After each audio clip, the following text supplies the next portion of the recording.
Siahin namaku. Terima kasih Bapak untuk saat indah dalam lawatan Tuhan malam hari ini, dalam pujian dan sembah kami diberkati, kami juga dipersiapkan untuk menyambut Tuhan melalui pemberitaan firman, dan kini kami telah siap. Pujian penyembahan menjadikan hati kami tanah baik, tanah subur bagi benih yang akan ditabur, yakni firman Tuhan, dan firman adalah pribadi Tuhan sendiri. Kuasa firman sangat sempurna dan tidak akan pernah kembali sia-sia. Karenanya cengkram kami dari awal, pertengahan hingga akhir, buat kami mengerti dalam anugerah Tuhan sajalah kami melakukannya. Kami rindu hidup berkenan bahkan menyenangkan hati Tuhan. Ruangan ini pun sudah dipercik dengan darah Yesus, sudah dinyatakan sebagai teritorial kerajaan. Inilah ruang lawatan, ruang kehadiran Tuhan, ruang perjumpaan khusus kami dengan Tuhan dan Tuhan dengan kami. Roh Kudus Tuhan, mari seleluasa mungkin Engkau beracara dan menjamah kehidupan setiap kami. Berbicara ya Bapa, kami siap duduk diam dan mendengarkannya. Dalam nama Tuhan Yesus Kristus kami pun berdoa. Haleluya. Amin. Beri kemuliaan bagi Bapa kita. Haleluya, puji Tuhan. Shalom. Sedang jumpa lagi selalu karena Tuhan. Amin. Saya nggak tahu sih rentang waktu berapa lama, tapi istri saya bilang udah lebih 10 tahun nggak jumpa nih ya. Tapi yang saya bangga, Tuhan sayang Pak Andi tetap stamina prima, on fire, tetap semangat untuk menyenangkan hati Tuhan ya. Yang lain juga tetap bertahan, mari kita tetap setia karena Bapak kita setia. Bahkan sampai tetes darah penghabisan, haleluya. Baik, hari ini selama ini sih nggak pernah pakai PPT nih, tapi sejak setahun terakhir nih kemana-mana saya bertugas, gereja-gereja kok nanyain, Pak PPT-nya mana? Nah jadi saya setahun lebih terakhir ini ya khotbahnya pakai PPT. You know PPT? PowerPoint. Saya senang khotbah kayak bebas, tapi gereja modern nih sekarang maunya PPT. Ya, jadi ya sudah, mungkin lebih mudah untuk dimengerti kalau pakai PPT. Oke, bisa tampil di layar apa yang akan kita bicarakan? Oke, in process. Oke, semoga nggak lama. Sebab kalau salah pencet ya nggak tahu lah nanti jadinya ya. Oke deh. Oke, Bapak Ibu, sementara berproses, mohon kerjasama. Kerjasamanya adalah tolong Alkitab di tangan masing-masing dibuka. Ya, kalau dalam bentuk buku berarti kitab suci, kalau dalam bentuk HP berarti HP suci. Kalau ada ayatnya suci lah ya. Dalam diri Anda pun kalau ada firman Tuhan Anda disucikan, karena firman itu Tuhan, oke? Sedihnya ada Kristen tapi dalam dirinya nggak ada firman. Kan harusnya ada firman kan, betul nggak? Oke, tolong yang bawa buku namanya kitab suci, Pak Pendeta ya. Yang bawa HP itu HP suci, karena ada ayat-ayatnya ya. Puji Tuhan. Udah bisa tampilkah? In process, semoga nggak lama ya. Oke, baik. Kita akan coba buka Mazmur 18, karena obrolan kita memang dari Mazmur 18 ayat 30, namun hanya bagian B-nya saja ya. Oke, saya ikut buka juga deh.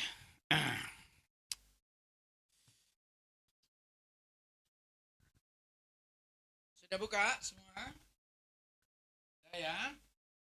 Saya bacakan demikian firman Tuhan. Mazmur 18 ayat 30 mengatakan, karena dengan engkau aku berani menghadapi gerombolan, dan dengan Allahku aku berani melompati tembok. Jadi kita membahas kalimat yang terakhir tuh, melompati tembok. Oke, itulah bahasan kita. Nah, ada harapan atau oke ya, semua Kristen hidup dalam pengharapan. Oke. Baik, Bapak Ibu, sebenarnya dengan adanya PPT kalau benar tampil, saya ingin memberikan gambaran awal ya.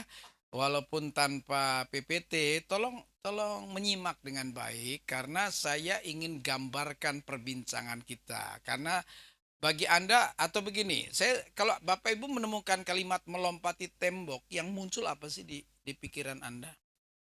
Apa coba yang muncul?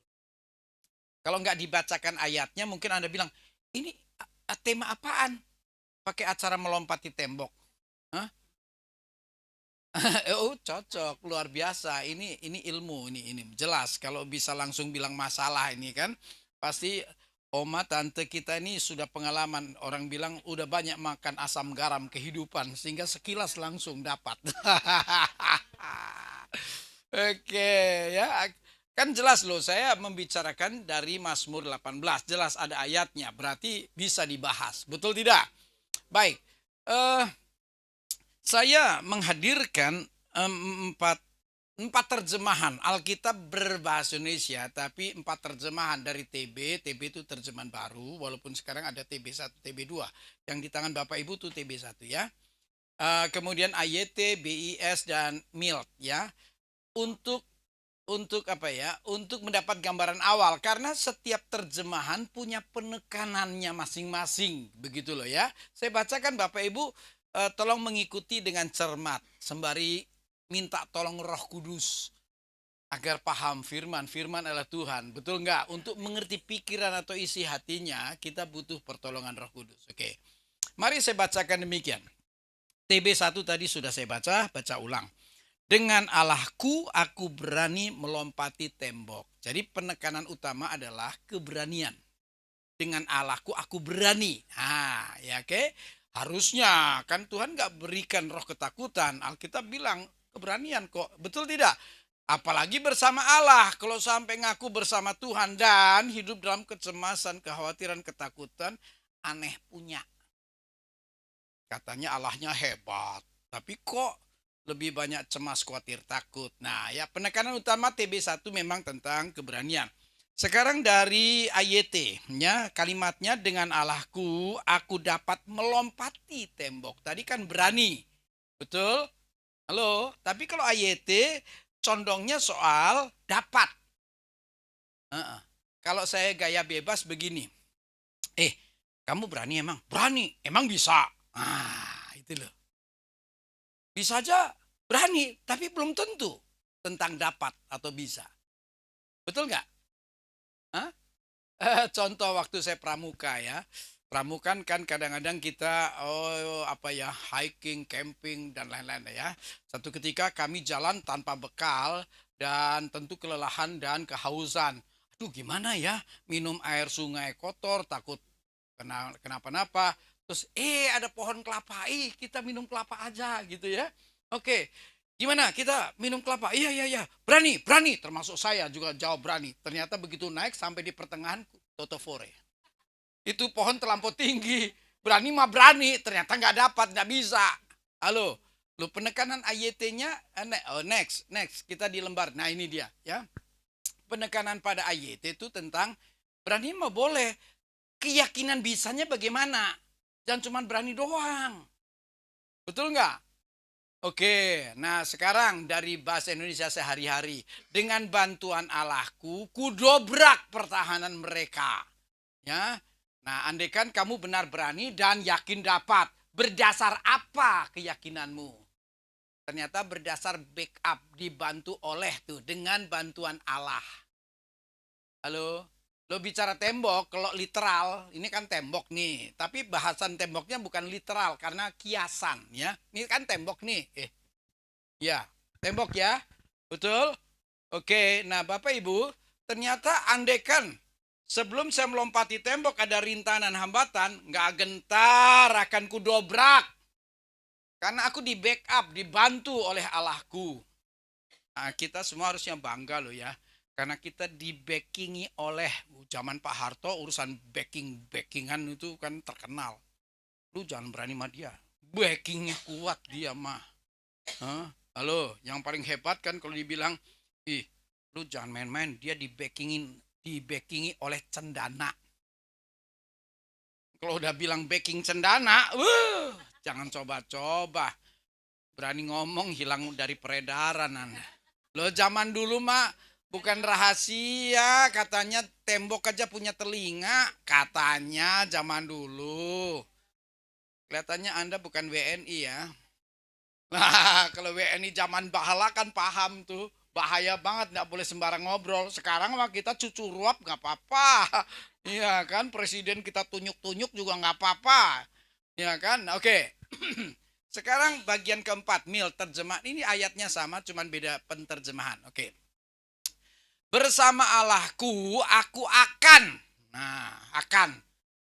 Halo, akan. Kalau bicara akan, sudah apa belum? Belum ya. Nanti saya ajak Anda melihat ternyata sudah. Kan terkecoh namanya. Akan kan belum dong. Betul nggak? Iya. Ini ternyata nanti setelah saya bacakan ayat 1 sampai 4, ini peristiwa yang benar sudah terjadi. Ini tentang pengalaman Daud yang sedang dibagikan. Jadi kalaulah bergaya bebas, aku Daud nih. Kalau aku bisa, kamu pun harus bisa. Dengan catatan bersama Allah. Halo, paham ya? Jadi kalau saya rangkum dari 4 terjemahan, semoga pemahaman awal ini mulai masuk ke dalam pikiran dan hati Anda. Bila saja asal kita bersama Allah, aku ini memiliki keberanian bahkan dapat melompati tembok. Andai ada rintangan hambatan, ku dobrak semua yang coba menghalangi. Kapan terlaksana? Kan tentang akan tadi. Selalu berkaitan dengan kairos, waktu Tuhan. Anda boleh radikal seradikal apapun. Anda boleh bayar harga semahal apapun. Tentang kapan terlaksana atau target tercapai, emang aku penentunya. Bukan. Kan ada yang bilang, aku udah cukup radikal Tuhan. Apa yang kurang? Perpuluhan udah. Pelayanan militan. Apa saja. Aku persembahkan waktu, tenaga, pikiran, perasaan, dana. Apa saja. Terus, ya jadinya cepat dong. Cepat nggak cepat, emang siapa penentunya?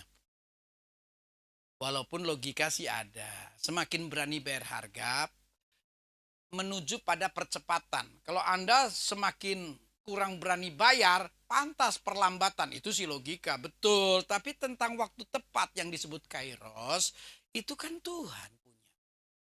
Setuju nggak sih? Kalau Anda nggak setuju, Anda lebih berkuasa dari Tuhan kelihatannya. Tuhannya bukan Yesus, Andalah Tuhannya. Anda yang ngatur. Oke, jadi tolong tanamkan dulu nih ya. Bersama Allahku, aku berani dan dapat melompati tembok, bahkan kudobrak semua rintangan dan hambatan yang menghalangi hingga waktu Tuhan tiba. Belum setuju ya? Saya nggak mau ngulang lagi. Pokoknya semua ada ayatnya. Jadi kan ini sudah sebuah kesimpulan awal. Harusnya sih sudah tertanam, oke? Mari saya berikan latar belakang. Ya, next. Perbincangan kita biasakan khotbah harus tahu konteksnya, oke? Ayo berikut. Ternyata Mazmur 18 ini merupakan nyanyian syukur Daud kepada Allah yang telah melepaskan Daud dari cengkeraman musuh-musuhnya yang begitu kuat bagaikan tembok.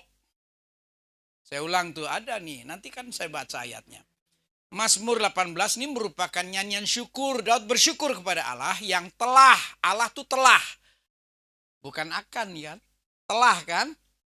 Telah melepaskan Daud dari cengkeraman musuh-musuhnya ya. Musuhnya begitu kuat bagaikan tembok, bahkan terlalu kuat bagi Daud. Tahu dari mana? Itu ayat 18. Ayat 18 ya. Mazmur 18 ayat 18 saya bacakan ya. Ia Allah melepaskan aku dari musuhku yang gagah dan dari orang-orang yang membenci aku karena mereka terlalu kuat bagiku. Daud yang bilang. Emang terlalu kuat? Kayak apa?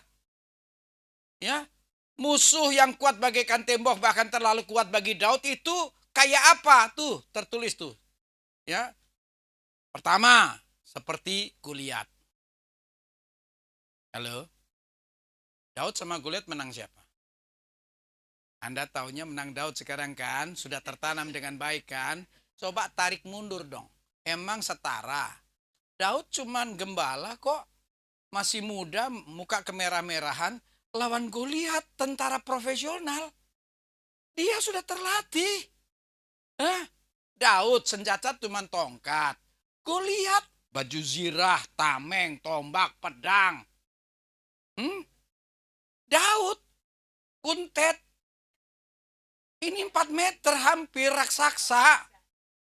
Mau diadu cara apa?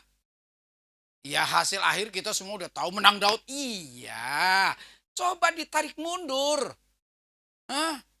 Kan nggak mungkin punya. Ini kayak tembok. Ini nanti mewakili tentang masalah yang sedemikian besar sehingga kita nggak berdaya untuk menghadapinya. Goliat ini menggambarkan tentang permasalahan yang membuat kita stres, sepaning. Ya ampun, ini masalah gede amat, gimana ngatasinya? Wow. Betul? Oke. Siapa tahu ada yang datang dalam situasi seperti itu. Tapi lihat wajah kok kelihatannya baik-baik saja ya. Wajah Anda kelihatannya baik-baik saja ya. Nggak sedang berhadapan sama Goliat ya? Nggak ya? Oh syukurlah ya. Mungkin Pak Andi berhasil membina Anda memang. Sehingga Anda walaupun mungkin ketemu Goliat, Anda sudah terlampau gagah dibina di hati Bapak ya. Kayaknya mau bilang nggak takut, nggak takut. Sharingnya Daud kelihatannya nyambung banget ya. Oke, ya. Ya musuh yang dianggap kuat seperti tembok ya, itu juga digambarkan seperti orang Filistin atau bangsa sekitar. Ini bicara khalayak ramai. Kalau ditarik ke masa kini, sadar pun tidak, baik sekuler pun rohani, rivalitas tak terelakkan. Tahu rivalitas enggak? Persaingan tuh tak terelakkan. Bidang apapun, studi, karir, bisnis, sampai pelayanan. Mau disadari pun tidak, itu terjadi. Dan rata-rata orang ya, kenapa kok mesti terjadi? Rata-rata orang, seseorang itu ingin menjadi yang terbaik. Andai ada pelajar, di sini ada yang masih sekolah nggak sih? Atau kuliah? Wih, ada ya. Kamu kalau kuliah rindu nggak lulus? Oh lulus, oke. Lulus dong ya, lulus ya. Lulusnya lulus sekedar atau nah, kan udah langsung dijawab. Cum laude. Top 1 kan? Emang gampang? Gak gampang. Iya, gak gampang. Masuk 10 besar aja perjuangan. 5 besar, 3 besar. Apalagi top 1. Emang gampang. Oke, kerja. Ya. Dari banyak pegawai. Emang mau sampai mati tetap bawahan? Oh mau, rendah hati sekali ya. Rendah hati sekali ternyata mau ya. Rendah hati. Jadi memang nggak penting, dapat jabatan mah nggak penting ya kan. Aduh ini bisa gagal khotbah saya ini. Bisnis misalnya, emang mau dari awal kaki 5? Ya kan nggak mau, awalnya boleh pinggir jalan kaki 5. Lama-lama sewa ruko, punya ruko, lama-lama punya pabrik, dan lain-lain. Betul nggak? Ya, dan di bidang tersebut, misalnya bidang apalah, aku mau di bidang ini, aku di Jakarta, bisnis yang satu ini gua tergede, terbesar. Pokoknya bidang apapun, semua mau top 1 lah. Setuju ya? Nggak bisa bohong, semua kita mau top 1. Pelayanan nih, kan rendah hati harusnya kan. Kan tetap rindu jadi hamba Tuhan yang terbaik untuk menyenangkan hati Tuhan. Ya dong. Masa nggak mau berjuang untuk hidup berkenan dan menyenangkan? Masa cuman mendekat? Kita ini mendekat hingga melekat bahkan di hati Tuhan. Kayak Daud ada di hatinya Tuhan. Jangan-jangan kan Kristen ada yang memang Kristen. Tapi faktualnya Anda hanya orang yang mendekat dan tidak pernah nempel. Kayak ibadah. Agama apapun coba lihat definisinya sama. Tanya deh agama apapun. Kamu orang beriman, bertakwa? Ya. Beribadah enggak? Jelas orang beriman. Dalam rangka apa? Tolong jawab. Ibadah itu dalam rangka apa? Mendekatkan diri kepada Allah yang kupercaya. Terserah agamanya apa. Definisinya sama kan? Betul? Anda ratusan kali, ribuan kali beribadah, misalnya nih mimbarnya Allah. Masa 10 kali kamu ibadah. Iya, dalam rangka apa? Mendekatkan diri. 20 tahun kemudian, dalam rangka apa? Mendekatkan diri. 30 tahun kemudian, mendekatkan diri. Ketemunya kapan? Kita kan harus mengalami Tuhan. Ini ibadah Tuhan hadir nih. Kalau Tuhan hadir dan Anda tidak mengalami Tuhan, mengalami perjumpaan secara pribadi dengan Tuhan, ribuan kali ibadah gak banyak arti. Bisa bilang malah gak ada arti. Ketemu antar kita manusia bagus. Bagus. Ini namanya silaturahim. Ketemu pemimpin bagus. Bagus. Ketemu rohaniawan bisa didoakan. Yang paling hebat ketemu Roh Kudus yang hadir. Ketemu antar kita boleh, hamba Tuhan juga. Tapi yang paling penting ini Tuhan hadir nih. Ribuan kali beribadah tapi nggak tuh ketemu Tuhan yang hadir. Ngapain? Ngapain coba? Kita hadir untuk jumpa lawatan kok. Nah, kalau Anda dalam ibadah ya, kan ibadah itu sendiri dalam mereka mendekatkan diri kepada Tuhan. Kalau Anda mengalami Tuhan, ketemu Tuhan, Anda tuh tidak hanya mendekatkan diri, karena kan ketemu Tuhan itu indah. Betul? Yang tadinya hanya mendekat, kita akan melekat. Ketemu Tuhan indah, aku gak mau pisah Tuhan. Aku mau terus berjalan bersamamu. Aku mau tinggal dalam hadiratmu. Please pegang tanganku, jangan lepaskan Tuhan. Aku mau terus jalan bersama Tuhan. Nah, kalau melekat ini udah mirip lagu sekolah minggu. Yesus pokok dan kita carangnya. Carang harus melekat pada pokok. Kalau carang lepas dari pokok, modiar koniku. Loh iya, betul nggak? Melekat, selesai? Belum. Kalau menurut Daud, ya, Daud itu bukan hanya melekat, dia ada di hati. Ada 3 tingkat. Anda yang mana coba? Jangan-jangan Anda nih memang Kristen, beribadah iya, tapi ternyata temanya masih belum berubah. Anda Kristen yang hanya mendekatkan diri, tapi nggak kunjung melekat, nggak ketemu. Anda lebih sibuk ngurusin yang lain-lain. Mari sibuk dengan Tuhan yang hadir. Cara memujinya beda, menyembahnya beda, dengan firman-Nya beda. Sebagian kan coba perhatikan. Memuji Tuhan kayak nggak tahu buat siapa tuh nyanyian. Allah kita heran dan besar. Oi, Allah yang heranlah. Oi, oi, buat siapa? Kalau buat Tuhan nggak begitu cara nyanyinya. Itu namanya nyanyi separuh hati. Kan nyanyinya sepenuh hati, baru bisa jadi dupa harum. Ya, halo? Iya, ya. Saya sedih lihat wajah Anda yang kelihatannya wajah padang gurun. Ibadah terus, tapi mukanya muka gersang begitu. Muka yang gak rasa disayang. Tuhan sayang, tapi Anda tidak merasa. Itu muka padang gurun, kering kerontang. Ya. Nah, makanya mendekat, pastikan jumpa, sehingga kita melekat. Kalau udah melekat kan, langsung Anda sadar, aku nggak hanya mau melekat, aku ingin mencapai tingkat perkenanan. Nah, kan harus terus diperhatikan. Betul? Nanti sampai ke bahasan kita. Nah, ini dulu yang saya harus tekankan ya. Jadi, tembok itu menggambarkan rintangan besar. Nanti akan saya lebih gamblang ya. Nah, itu gambarannya Goliat, bisa saja khalayak ramai bangsa lain atau Filistin, tapi juga bisa saja digambarkan kayak Raja Saul. Pernah kan Daud bermasalah atau bermusuhan dengan Raja Saul? Halo? Andai Anda hidup di zaman kerajaan, berani nggak sama raja? Raja tuh top one. Raja akan bilang, I'm the law. Lu mati sekarang jadi, nggak ada yang bisa nuntut gua. Gua raja, mau apa? Raja. Halo? Anda udah lama ya nggak paham bahwa raja tuh punya kekuasaan penuh. Dia bisa bunuh siapapun dalam waktu seketika tanpa alasan. Mau apa? Raja. Daud berhadapan dengan Raja Saul. Gimana bisa? Jadi udah kayak tembok yang begitu hebat dan nggak mungkin aku menghadapinya. Terlampau kuat bagi Daud. Tapi fakta saya perjelas dalam kalimat. Namun demikian bersama Allah, Daud dapat mengalahkan.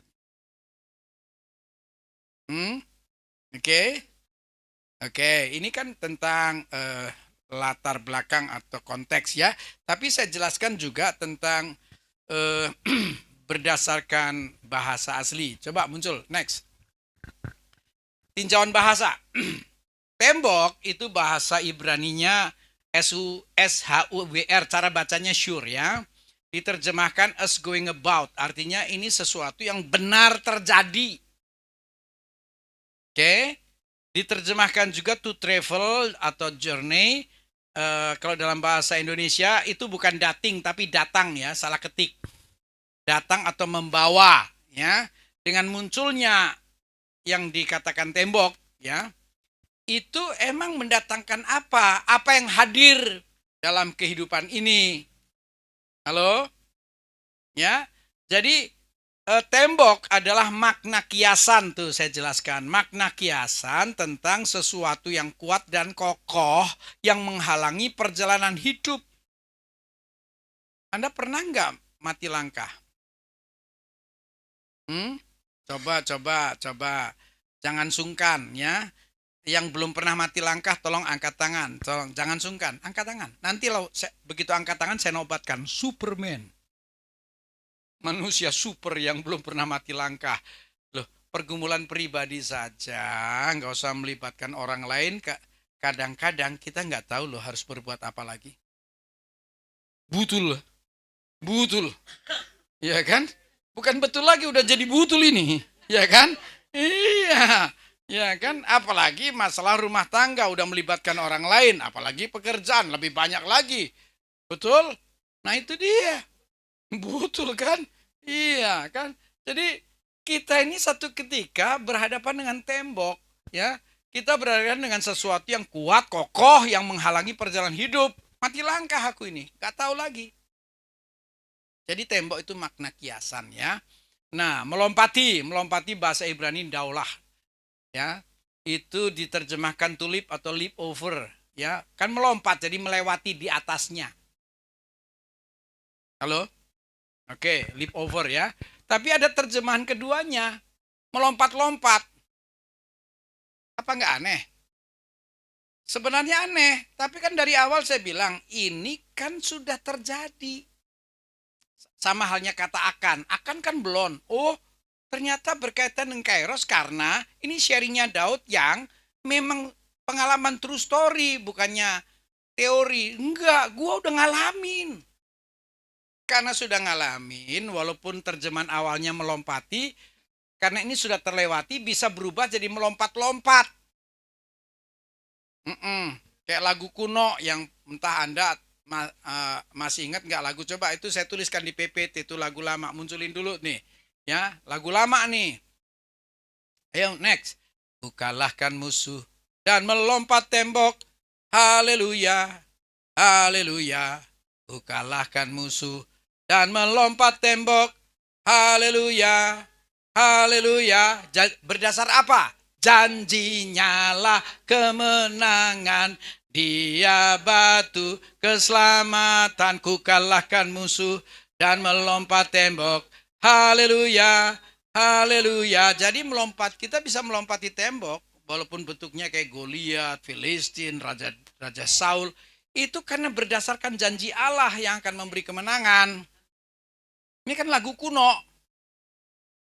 Ya, ada yang nggak hafal ya, karena Anda asli jiwa baru dibaptis bulan lalu. Ini lagu kuno, ya kan? Dulu kita joget-joget tadi nyanyi lagu ini nih. Lompat-lompatan malah, betul? Yang girang mungkin guling-gulingan. Ya. Nah, kalau benar pengalaman masih ada kalimat berikutnya. Ku kenakan jubah pujian. Dia bersyukur kayak Daud. Ini kan nyanyian syukurnya Daud. Halo? Iya ya. Saya sedih lihat Anda kalau jadi Kristen, tapi ternyata warna kemenangannya minor. Kristen tapi dilihat, nggak menarik. Enggak, tanda kemenangannya minor. Kalau tanda kemenangannya menarik, menarik. Kok segitunya? Oh iya, aku enggak jalan sendiri. Oh iya? Sama siapa? Babe gue. Nggak paham ya, karena kita beda bapak nih. Iya, saya heboh menceritakan bapak saya. Anda mah diem aja. Berarti beda bapak kan? Kalau bapaknya sama, saya heboh, Anda heboh. Oh sama? Ya kalau sama heboh dong. Iya, saya sudah mengkhotbahkannya dengan exciting, Anda diem aja. Iya, kayaknya wajahmu bilang nih, pendeta bapaknya hebat ya. Beda bapak kita. Iya, iya. Bapak saya tuh, lihat tuh. Ya, bikin saya bisa mengalahkan musuh, bisa melompat tembok. Karena beliau udah berjanji untuk beri kemenangan. Kan udah jelas dari awal Mazmur 18 ini kan nyanyian syukurnya Daud. Ku kenakan jubah pujian. Dan segala bebanku pun nih, Goliat nih. Semua bebanku lenyaplah, ku kenakan jubah pujian. Ada rasa syukur kepada Tuhan. Balik ke yang tadi sebelum ini ya. Nah, jadi tentang melompat tembok adalah sebuah realita perjalanan hidup di mana kita bersama Tuhan mampu mengatasi tembok. Pokoknya semati langkah apapun tetap breakthrough. You know breakthrough? Wih, kayak pinter sendiri saya. Terobosan, breakthrough ya, terjadi terobosan. Oke, next. Nah, lanjut. Nah, mengapa? Nah, ya ini dari awal sudah sebenarnya dari ayat tadi yang kita baca itu sudah ada jawaban loh. Itu kan kembali ke lembaran pertama nih ya. Ini kan kata karenaan sudah ada di sana. Coba muncul di lembaran pertama yang ayat. Kan kita ngobrol dari sini nih. Nah, ini dia nih ya. Karena Mazmur 18:30, karena dengan Allahku aku berani melompati tembok. Nah, karena itu bahasa Ibraninya ki, ya. Yuk balik ke PPT tadi. Nah, ini. Karena yang bahasa Ibraninya ki, ternyata penterjemahan tepatnya tuh hanya karena. Atau hanya jika. Ki itu hanya karena atau hanya jika. Hanya karena aku bersama Tuhan. Hanya jika aku bersama Tuhan. Itu maksudnya. Ngerti nggak? Iya, jadi karena. Ya di bahasa Indonesia sayangnya sih cara menerjemahkannya hanya munculnya karena berdiri sendiri. Harusnya tuh hanya karena aku bersama Allahku, aku berani melompati tembok. Berarti kalau nggak bersama Allah, jangan coba-coba. Kita bukan siapa-siapa. Emang hebat? Enggak. Enggak ada apa-apanya. You know? Biar gue jadi pendeta Betawi, nggak ada apa-apanya. Jangan belagu. Anda graduate luar negeri S3. Anda punya kekayaan seberapa? Punya keluarga besar triliuner, konglomerat. Silahkan aja. Tapi faktual kan, sehebat apapun tetap ada yang dinamakan mati langkah. Kalau Anda bilang, aku pengusaha triliuner, pengusaha besar. Makin besar, makin hebat juga risiko yang harus dihadapi. Halo? Oh iya, saya baru dengar beberapa kenalan tuh yang perusahaannya sampai go internasional dan kelasnya triliunan. Begitu dia sedang kolaps, hitungan ruginya ngagetin. Oh lala, iyalah, investasinya dalam luar negeri di segala penjuru. Sekarang arusnya sedang berubah. Perhitungan untungnya sudah nggak nampak. Tinggal operasional cost-nya berapa dengan perusahaan yang segede itu? Per bulannya berapa? Ini bakal bertahan sampai kapan? Terlambat menghitung, habis itu modalnya juga ketarik. Gak paham ya, gak apa-apa, jadi pegawai aja, gak usah ngitung. Jadi gak pusing. Iya, jangan kira triliuner terus hebat-hebat. Iya hebat, tapi begitu arusnya berubah, jangan kira. Amsyong ya, itu bahasa Yunaninya amsyong katanya ya. Ya, saya anggap bahasa Yunani dah ya. Nah, itu dia ya. Hanya karena bersama, hanya jika bersama Allah ya. Jadi artinya ya tidak dapat diragukan lagi bahwa hanya dengan berjalan bersama Tuhan sajalah aku baru dapat melompati tembok. Halo? Oke.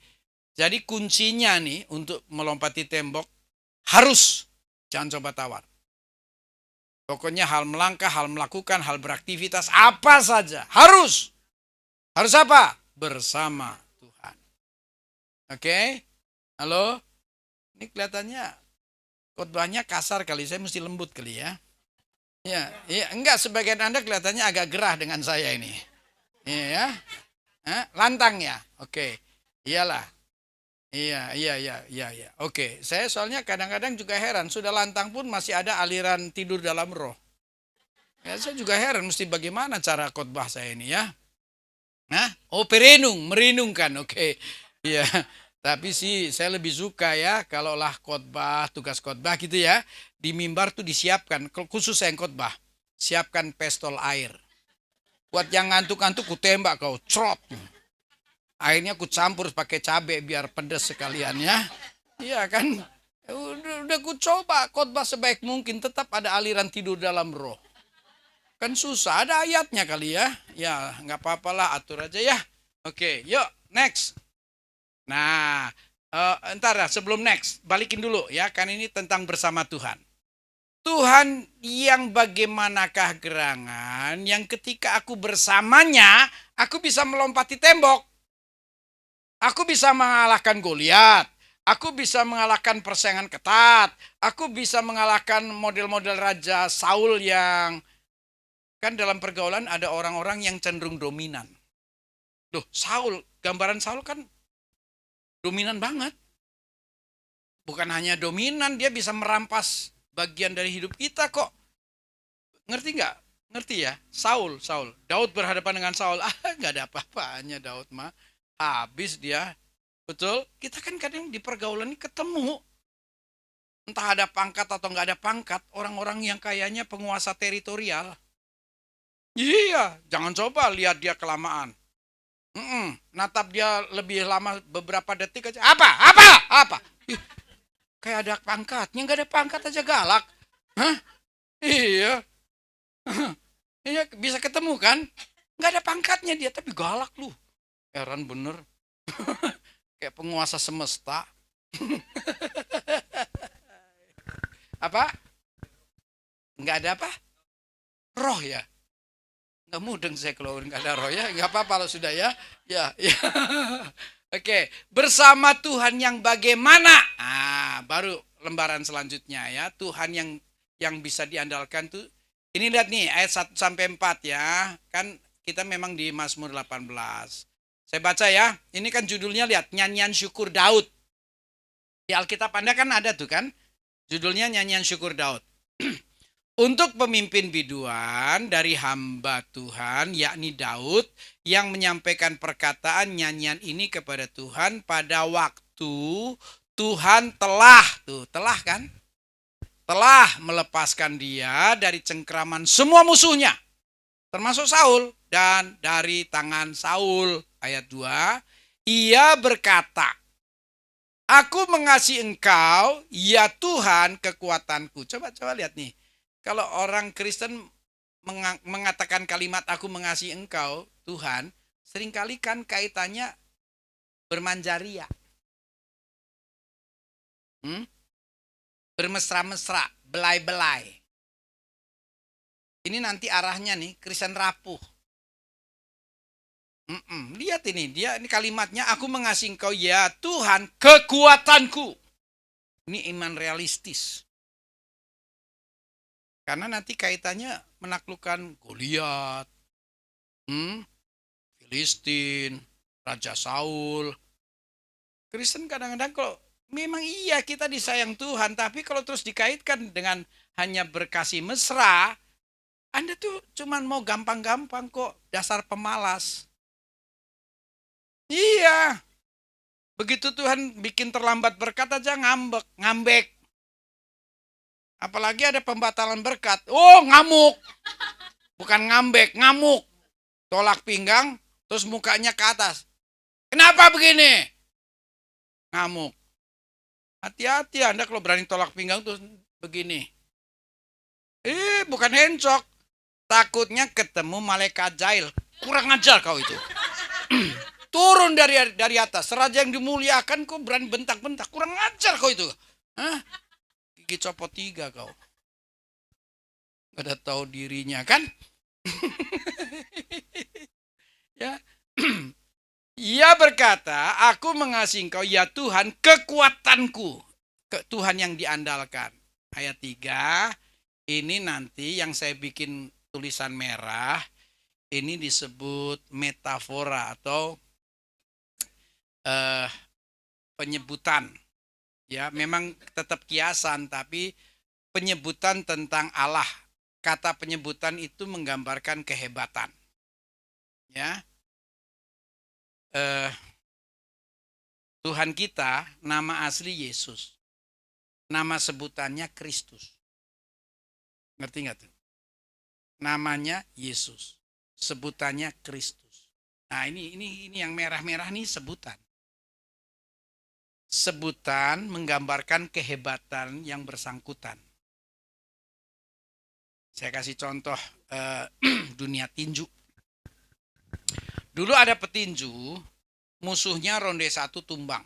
Nanti ada musuh lagi ronde 1 tumbang. Siapa tuh? Nah ya, ada yang hafal ya, ada yang ingat. Anda yang nggak ingat memang taunya tokoh Alkitab. Anda rohani banget memang. Anda taunya Matius, Markus, Lukas, Yahya aja ya. Mana tahu Mike Tyson ya. Ya Pak Andi kurang rohani, paham Mike Tyson. Ya kalau Anda yang nggak paham kan cuman tokoh ya kan, Elia, Elisa ya. Iya. Mike Tyson, nama asli. Tahu nama sebutannya nggak?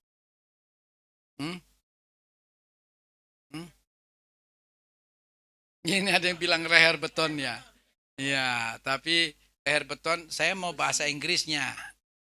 Leher besi, oke ya. Begini, kan Mike Tyson zaman jagoan kan, asal tinju tumbanglah ronde 1. Wartawan kan memang sudah tugasnya interview. Kamu cepat kali jatuh, cepat kali kalah kamu. Baru ronde 1 kamu udah kalah. Apa jawabnya? Ini lawanku memang hebat. Pukulannya keras kayak besi. Nanti tumbang lagi ronde 1. Sama aja kamu yang dulu juga ronde 1 udah jatuh, udah KO. Gila banget ini. Keras banget pukulannya kayak besi. Karena serentetan jawaban keras pukulan seperti besi, muncul sebutan Mike Iron Tyson. Nama asli Mike Tyson. Nama sebutan untuk menggambarkan kehebatan dia, Iron. Halo? Iron Tyson. Nggak tahu ya? Tahu kan? Namanya kan nantinya dibuat karena dia sebelum dia hebat, Mike Tyson aja. Begitu tumbang dan diakui oleh lawan-lawannya, pukulannya keras kayak besi, baru nanti muncul. Dia dapat nama sebutan, Mike Iron Tyson. Contoh lain, Oscar de la Hoya. Tahu nggak tuh? Nah, tinju juga. Oscar de la Hoya itu peraih medali emas Olimpiade termuda pada zamannya. Jadi dia medali emas. Tinju, bidang tinju, tapi termuda, jadi dia memecahkan rekor paling muda. Nah, tinju Olimpiade itu kan tinju amatir. Halo? Nantinya dia pindah ke dunia profesional. Tinju dunia profesional tuh kejam, ganas. Kalau amatir kan tinjunya kan masih pakai pelindung. Kalau dunia profesional, game bisa kau kena pukulan lawan dan mati. Karena ganas kalau sudah profesional, main duit gede-gedean sudah. Halo? Ternyata ketika dia memang peraih medali emas Olimpiade termuda, pindah ke dunia profesional, ternyata menang. Berarti duit kan? Profesional kan duit semua kan? Akhirnya muncul Golden Boy. Kamu memang boy, muda, tapi menghasilkan emas. Oscar Golden Boy de la Hoya. golden boy. Kalau kamu tetap di amatir, ya boleh aja kamu peraih medali emas. Nggak ada duitnya. Karena hanya lihat olahraga. Tapi kalau sudah profesional kan bisnis. Halo? Nggak paham ya? Oke, nggak apa-apa. Olahraga aja. Anda nggak usah ikut-ikutan. Nanti kalau copot gigi menyesal. Wih, ganas kalau udah masuk ke dunia profesional. Latihan ketat, pertandingan ketat. Karena kan promotor kepengen dapat duit. Lu masuk ke profesional, nggak mau diadu. Rugi gue. Lu mesti siap diadu kapanpun. Gue mau lu tarung, tarung. Nggak mau tarung, jangan masuk profesional, merugikan saya. Keluar aja kamu dari apa namanya tempat campingnya apa itu, sasananya, ya kan? Nah, jadi ini dia sebutannya ketika kan diawali dengan E2. Ya tuh, ia berkata, aku mengasihi engkau, ya Tuhan kekuatanku. Dan cuma Tuhan kekasihku, Anda cuma tahu manja-manja dasar. Iya, maunya dibelai-belai, asal doa, maunya sadek saknyet ujuk-ujuk. Haleluya, ada, enak aja, bayar. Nggak mau bayar harga, maunya kayak sulapan abrak-kadabrak. Iya, doa sekarang muncul sekarang. Selalu kan berkaitan dengan kairos. Kapan Tuhan mau jawab, terserahku. Aku mau seminggu lagi, sebulan lagi, setahun lagi, mau apa kau? Aku tahu waktu tepat menjawab doamu. Gak paham ya? Oke. Paham kan? Oke. Kalau Anda gak paham, Anda lebih berkuasa. Kan ada Kristen yang lebih berkuasa.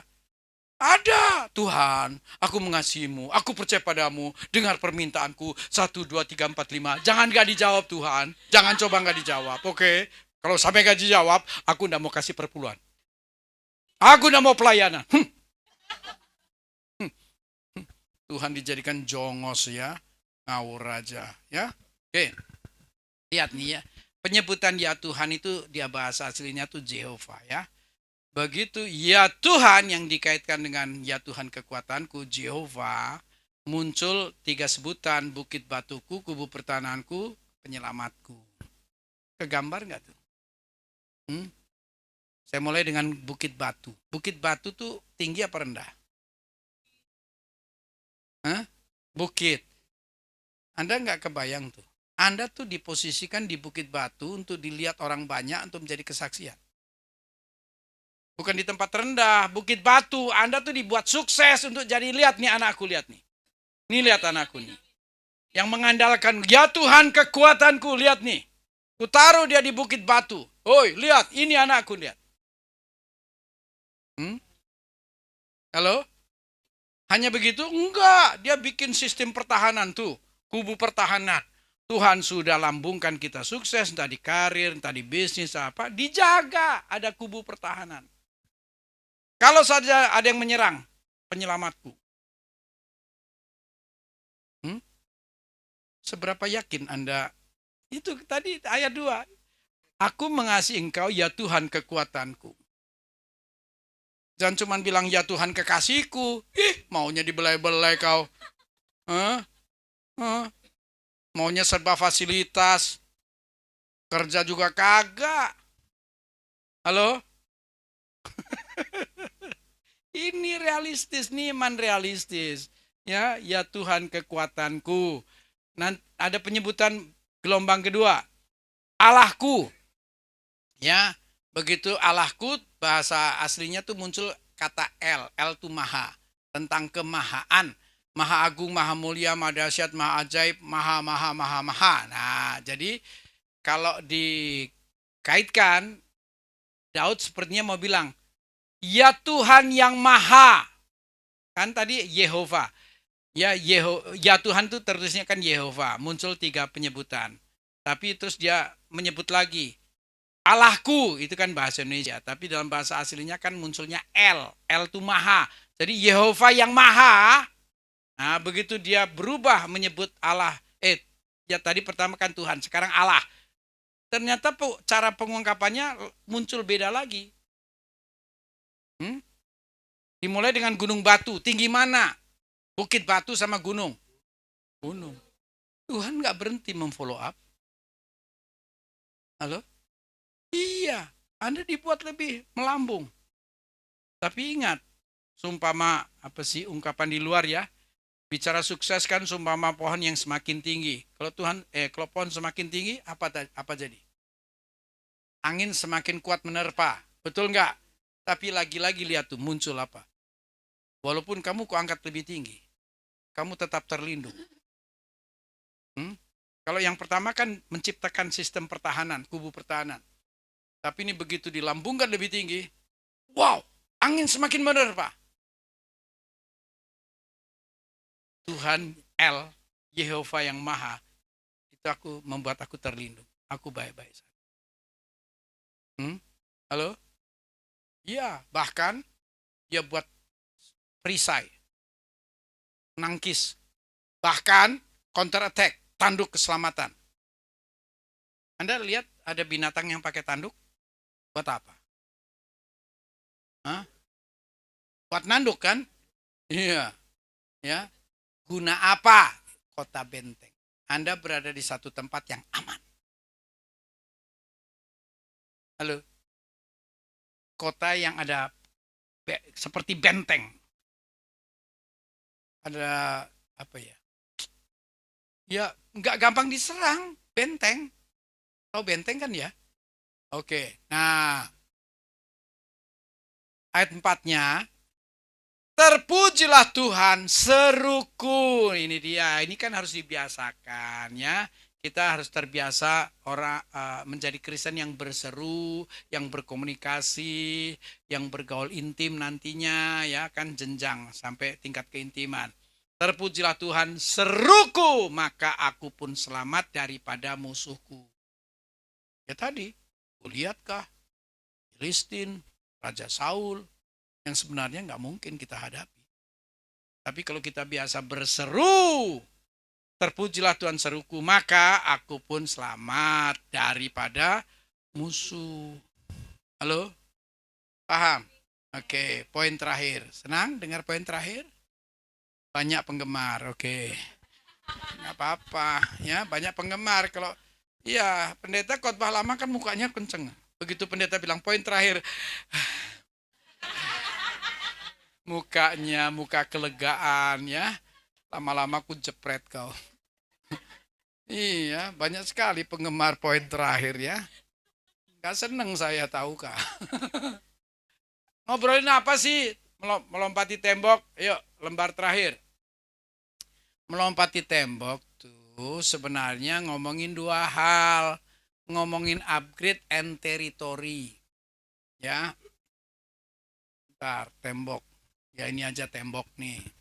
Ini tembok literal namanya. Tapi tembok yang kita bahas tembok kiasan ya. Nah, sini aja lah ya. Anggap aja nih mimbar tembok ya. Oke. Upgrade tuh sebelah sininya tembok. Teritorial tuh sebelah sononya tembok. Halo. Dan daripada saya ke sini kan sini aja sudah. Ini tembok nih, tembok. Oke, imajinasinya pakai. Ya, enggak supaya enggak bingung. Ini memang mimbar, saya anggap nih tembok nih ke sono nih. Oke. Sebelah sininya tuh perbincangannya tentang upgrade. Sebelah sononya tembok, lo berhasil melompati, itu teritori. Oke, ngerti dulu. Oke, kalau ngerti senyum, jangan tegang terus. Iya, Anda kayaknya kalau dengar firman, kayak menang gaya, pemikir keras. Anda mikir ya, kayak calon dokter. Iya, gayanya pemikir keras, tapi kesimpulan nggak nyampe. Kan gemes saya, iya kan? Nggak usah kayak gaya calon dokter lah, relax kalau dengar firman ya. Iya, Ran ya, SD juga belum tentu lagi. Bisa aja. Oke deh ya. Jadi tentang upgrade. Kita ini harus menyadari pentingnya atau memiliki kerinduan untuk meningkatkan diri. Ya. Ketika tantangan, pergumulan atau permasalahan yang disebut tembok itu datang, sebenarnya Tuhan mau kita upgrade supaya tetap menang bahkan senantiasa menang. Ini sebenarnya ada penjelasannya, tapi makan waktu saya lewat. Pokoknya agar tetap menang bahkan senantiasa menang. Ya, semakin seseorang meningkatkan diri alias upgrade, tembok akan semakin mudah untuk dilewati, dilompati. Ini tembok nih. Kalau aku ndak upgrade, ya aku cuma ngeliatin nih. Aduh, gimana ini? Buset, nggak mampu gua. Tapi kalau aku upgrade misalnya nih, nah ini dia nih ya. Nih, ini kan tangga nih. Tangga nih, ini tembok nih. Aku tadi di sana tuh karena aku upgrade. Tembok gampang ku lewati karena aku upgrade. Tadinya aku di sono tuh. Ini tembok. Ngerti nggak? Upgrade satu trap, upgrade. Lama-lama dailah. Apaan? Gampang bisa gue lewati karena aku upgrade. Sayangnya hasil pengamatan saya banyak Kristen yang tidak suka melakukan evaluasi dan introspeksi. Mau puluhan tahun nggak pernah tahu dia next level apa enggak. Nggak pernah melakukan evaluasi, introspeksi, nggak pernah. Nggak pernah tahu dia naik kelas. Jangan-jangan udah puluhan tahun dia tetap TK. Nggak naik kelas dia nggak tahu. Dan dari tadi kan penjelasan tembok hanya satu wilayah. Tembok itu bisa 4 sisi. Ini tembok, kesini gua mentok, kesini gua mentok, kesini gua mentok, kesini gua mentok, dikepung tembok. Sebagian Kristen tuh hidupnya kayak katak dalam tempurung. You know? Jadi ya. Karena kalau bilang aku mengasihi dalam rangka sayang-sayangan doang, bukan Tuhan kekuatanku. Dasar anak manja, rapuh. Iya, taunya cuma sayang-sayangan doang. Anda boleh saja merasa disayang, tapi kalau Anda tidak jaga hidup, artinya berusaha selaras dengan kehendak, Anda ketemunya Ibrani 13. Jangan anggap enteng didikan Tuhan. Selama kau masih kuanggap anak, kamu tetap main-main, akan kuhajar dan kusesah kau. Dasar anak manja, kurang ajar, taunya nuntut Tuhan. Halo? Kan banyak anak kurang ajar. Kerja buat bapaknya kagak, nuntut bapaknya terus. Heran betul loh. Tahu diri kayak belajar balas budi, belajar berbakti kepada ayah yang setia sampai tetes darah penghabisan. Gak pernah berbakti kepada bapaknya. Nuntut aja, nanti kecewa. Aku kecewa dengan kau Tuhan. Kecewa, kerja kagak kecewa. Heran betul. Pasti nggak ada yang di hati bapak nggak ada yang begituan, nggak ada. Biasanya di persekutuan lain yang begituan tuh. Di hati bapak nggak ada yang begitu kan? Hah? Ah itu juru bicara tuh, juru bicara. Ternyata nggak ada yang ngaku kata juru bicara. Ya, jadi kalau marah jangan sama saya, sama bapak itu. Ya kan? Tuh bapak itu tuh. Saya emang nggak ngomong. Gimana coba kalau Anda dikepung 4 tembok? Dari tadi kan contohnya tembok cuma satu sisi. Gimana coba? Allah bisa bilang, aku ini Allah yang maha kuasa. Kamu ngaku anakku, tapi kamu kayak katak dalam tempurung. Masa sih gue punya anak beginian nih?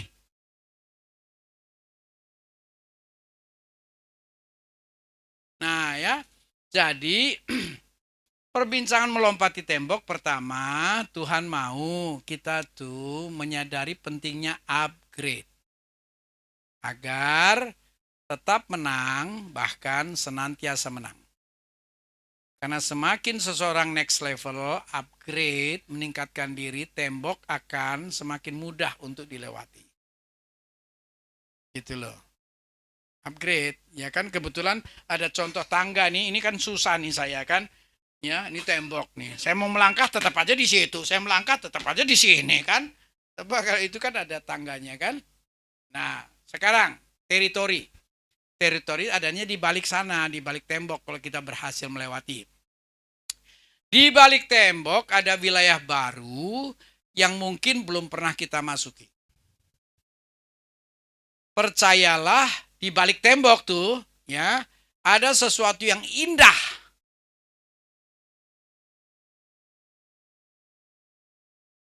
Nggak ketangkep. Anda suka dibawa di balik tempurung ya? Hah? Hah? Hah? Di balik tembok ada teritori yang lain.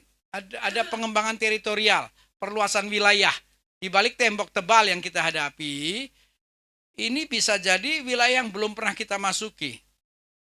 Iyalah, percayalah, ini sebuah penegasan, di balik tembok ada sesuatu yang indah. Saya kasih contoh ya, pekerjaan dulu baru ke urusan rohani, terus saya tutup. Enak kan? Bakal saya tutup, tenang aja. Nah, habis ini saya cepat pulang. Ya kan, cepat pulang kan. Saya sengaja ngajak istri, kan udah lama ke wilayah ini, sudah lama banget kagak. Saya bilang, Mami ikut yuk, pulang kita kungku dulu di Pondok Indah Mall. Kita ngopi-ngopi dulu, iya kan? Iya dong. Kan jadwal saya kan 18.30, nggak salah kan, 18 sampai 19.30. Ini udah lewat kan. Jadi memang hak saya berangkat nanti ya. Nah, Bapak Ibu, contoh nih kerjaan nih. Kalau kita kerja di sebuah perusahaan, grassroots, kalangan kebanyakan, bawahan, ya kerja berdasar job description. Ya situ aja, apa job description yang ada padamu. Misalnya di perusahaan itu pegawai 100. Tapi dari 100 ternyata Anda termasuk yang rajin, kerja keras, berprestasi, nanti memenuhi kriteria untuk jadi kepala bagian, kabak. Dari 100 Anda termasuk yang berkualitas dan kriteria terpenuhi. Tadi pegawai biasa, naik dia, next level, upgrade. Begitu dia upgrade, teritorinya berkembang nggak? Berkembang, tadinya kan cuma job description, cuma gua saja. Begitu aku kepala bagian, di bawahku ada 99 anak buah. Betul? Iya, dan kan di perusahaan kepala bagian bisa banyak juga. Misalnya di perusahaan itu berapa ya? 20 kepala bagian lah misalnya ya. Kalau Anda dari 20 kepala bagian, Anda juga berprestasi, memenuhi kriteria, kaget-kaget, Anda dinaikkan jadi direktur. Di bawahnya ada berapa kepala bagian? Kan tadi misalnya ada 100, sekarang begitu naik, di bawah Anda ada kepala bagian. Di bawah kepala bagian ada grassroots tadi. Next level kan, upgrade. Teritorinya tumbuh nggak? Luas nggak? Luas. Dan di perusahaan kan ada beberapa direktur. Ternyata Anda hebat. Anda ditarik jadi dirut, naik. Upgrade lagi. Teritorialnya makin, value-nya tambah tinggi. Nilainya tambah hebat. Itu yang Tuhan mau. Oke, sekarang itu urusan pekerjaan, sekarang urusan pelayanan. Ya, harapannya sih Anda upgrade. Tapi ada fakta gini nih. Lama nih jadi Kristen, bisa aja puluhan tahun.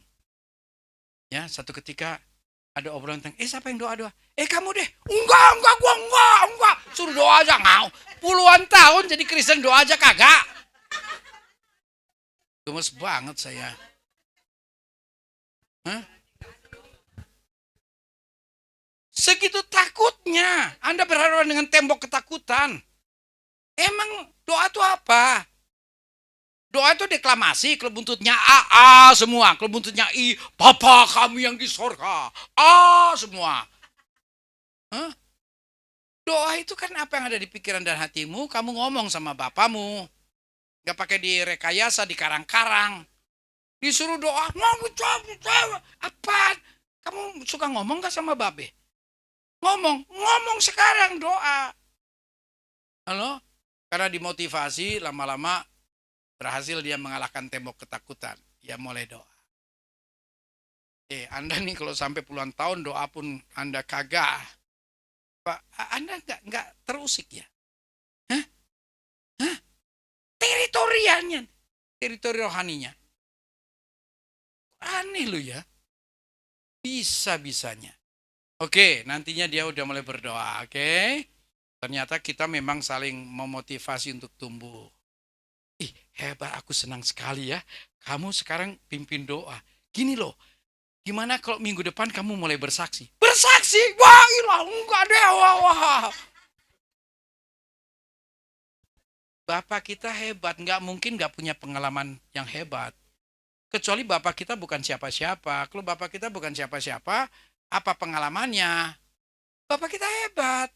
Masa sih nggak ada pengalaman yang hebat-hebat? Ada nggak coba? Nggak ada. Oh, berarti bapak lu beda sama bapak gua. Bapak gua mah hebat banget.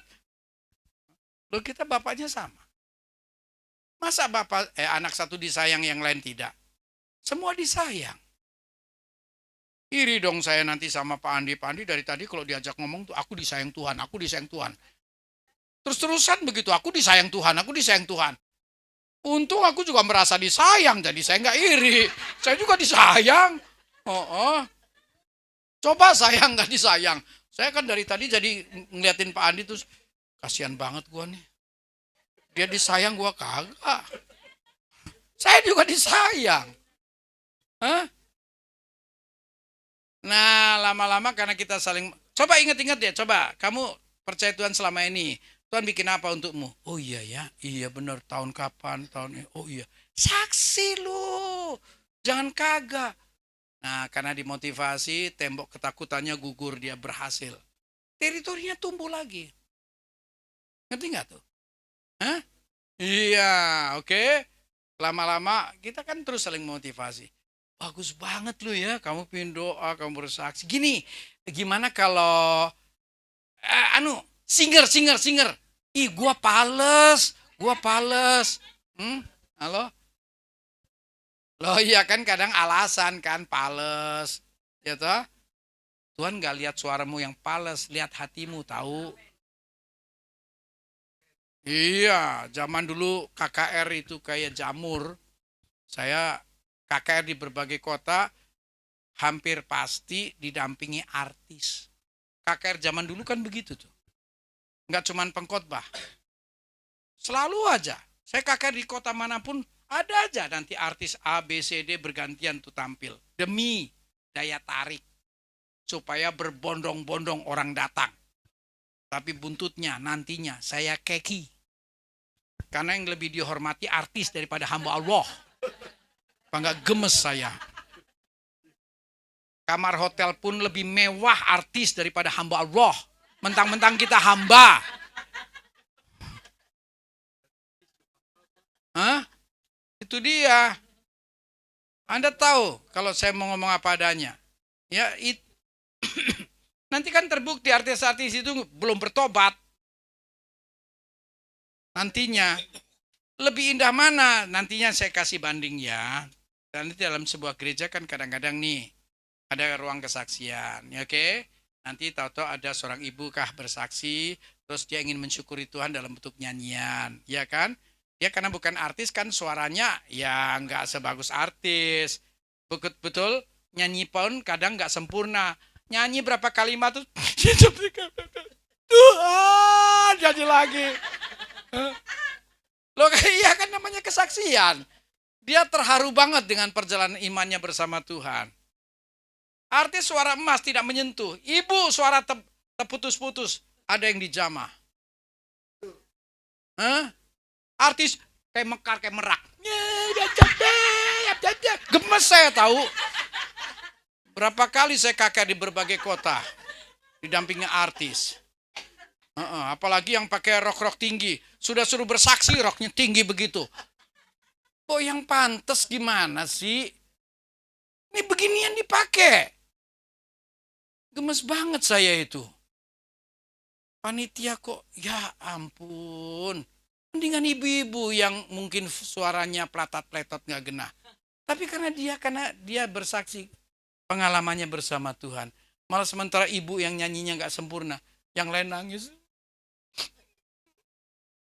Sementara artis yang melambai-lambai tadi, nggak ada yang nangis, cuma nonton. Longo aja. Iya. Untung waktu berjalan, lama-lama artis nggak laku. KKR ya KKR aja, nggak pakai artis.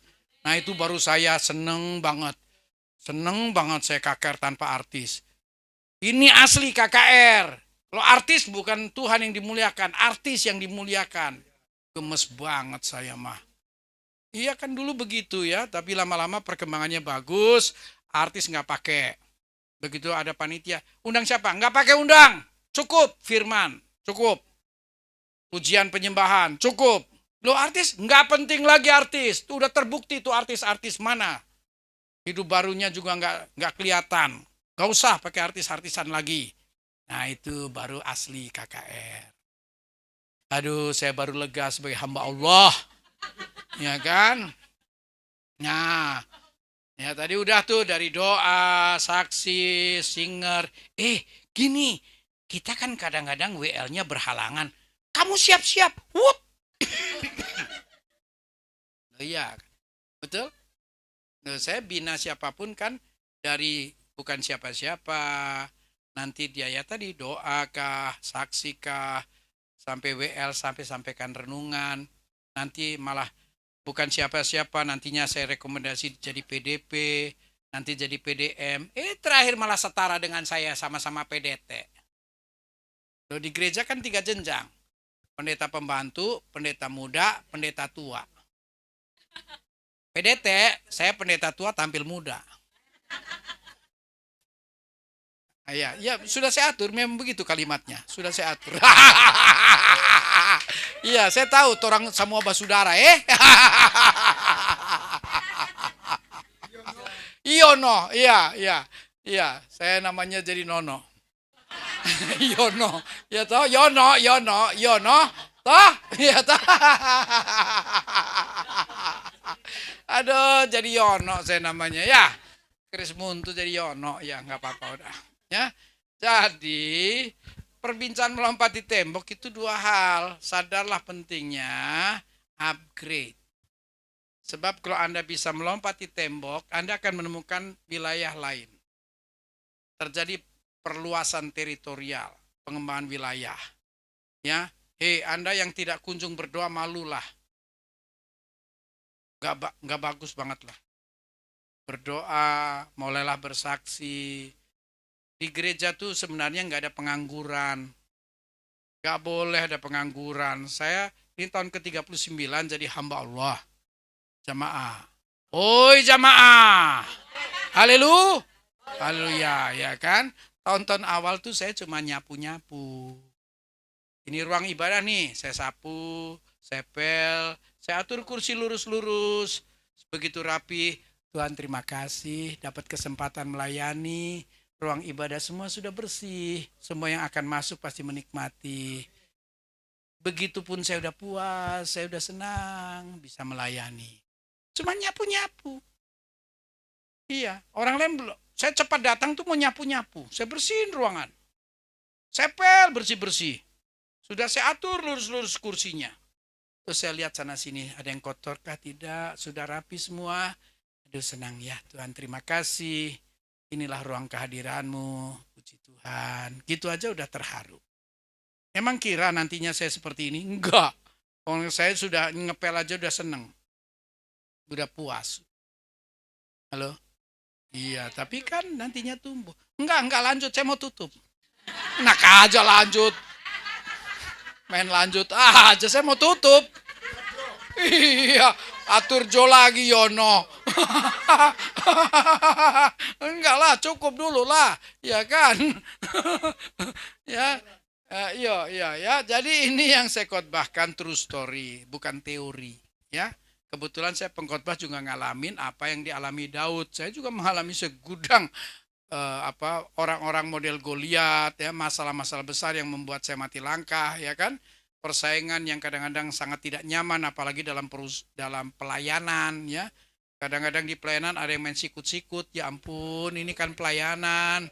Aduh, saya mah, sedih-sedih begitulah ya. Aduh, udahlah. Nah, dan seterusnya.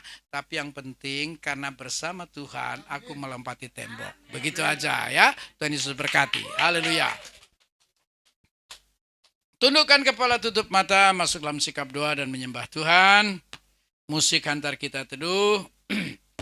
Bagimu yang datang karena sedang berhadapan dengan Goliat, mari buka hatimu, aktifkan iman dan rohmu. Karena bisa saja engkau awalnya tidak berdaya. Daud juga awalnya juga tidak berdaya. Dia tentu melihat Goliat terlampau kuat untuk dirinya. Senjatanya hanya tongkat. Goliat lengkap sebagai tentara profesional. Tapi kita tahu cerita Alkitab. Daud berkata, aku datang dengan nama Allahku. Kamu boleh datang dengan segala perlengkapan. Aku datang dengan nama Allahku. Allah yang hebat itu. Padahal dia tinggal dibelah saja. Karena berhadapan dengan raksasa. Tapi Daud begitu percaya Allah. Allah kekuatanku. Itu yang membuat Kristen berkemenangan. Ayo putuskan untuk selalu mengandalkan Tuhan.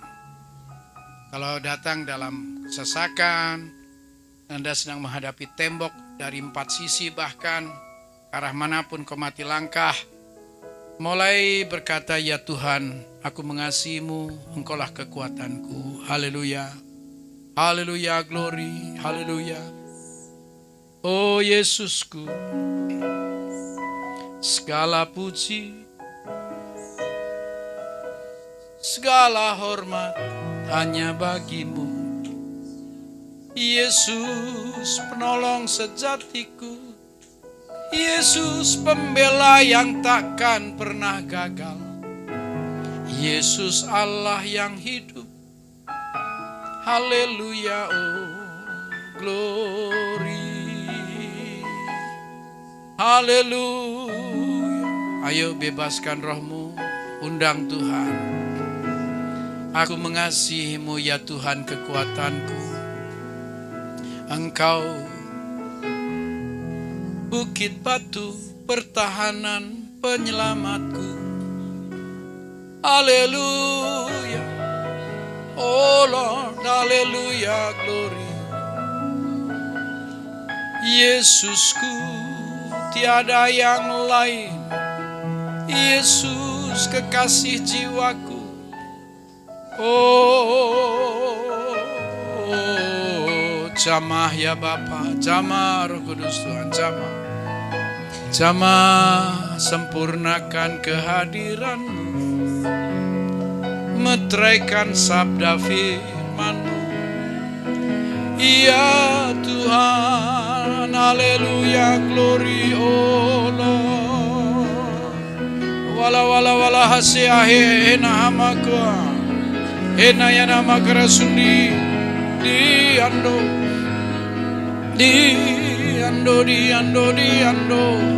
Haleluya, haleluya, haleluya. Oh, haleluya. Venala hasyana makwa. Haleluya. Haleluya, glory.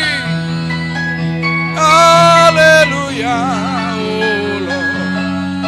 Oh, selama-lama-lamanya Yesusku ajaib. Berkati hamba-Mu Pak Andi, sangat setia dan bertahan untuk menyenangkan-Mu. Staminanya tetap prima, roh, jiwa, tubuh, hati, pikiran, panca indera.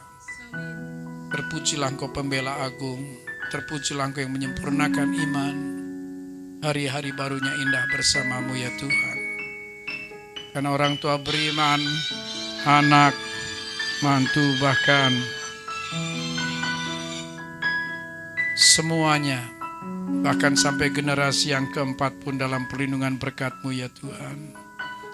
Terpujilah Yesusku, terpujilah seluruh keluarga-keluarga besar dalam perlindungan berkat Tuhan. Semua aktivis PD Hati Bapa menerima reward yang begitu indah karena Engkau Gembala Agung yang selalu memimpin kehidupan setiap kami. Terima kasih Bapa. Biarlah semua umat-Mu tetap setia untuk mempersembahkan dupa harum melalui komunitas ini. Terpujilah Tuhan Yesus. Terima kasih. Terima kasih Tuhan. Terpujilah Engkau. Dalam nama-Mu yang agung dan mulia, Yesus Kristus, kami berdoa. Haleluya. Amin. Puji Tuhan. Tuhan Yesus berkati. Dan kini terimalah kasih karunia Tuhan Yesus Kristus, kasih Allah Bapa dalam penyertaan kuat kuasa Roh Kudus yang akan menyertai keluar masukmu, mengokohkan langkah-langkah kehidupanmu, sehingga sempurnalah kasih, kuasa, rencana, dan karyanya. Engkau hidup dalam kemenangan, kemuliaan, keberkatan dan limpah. Namun, tidak pernah lupa hidup dalam kesaksian yang memenangkan jiwa hingga saat pengangkatan tiba. Bersama Yesus Tuhan selama-lamanya. Haleluya. Amin. Tuhan Yesus berkati.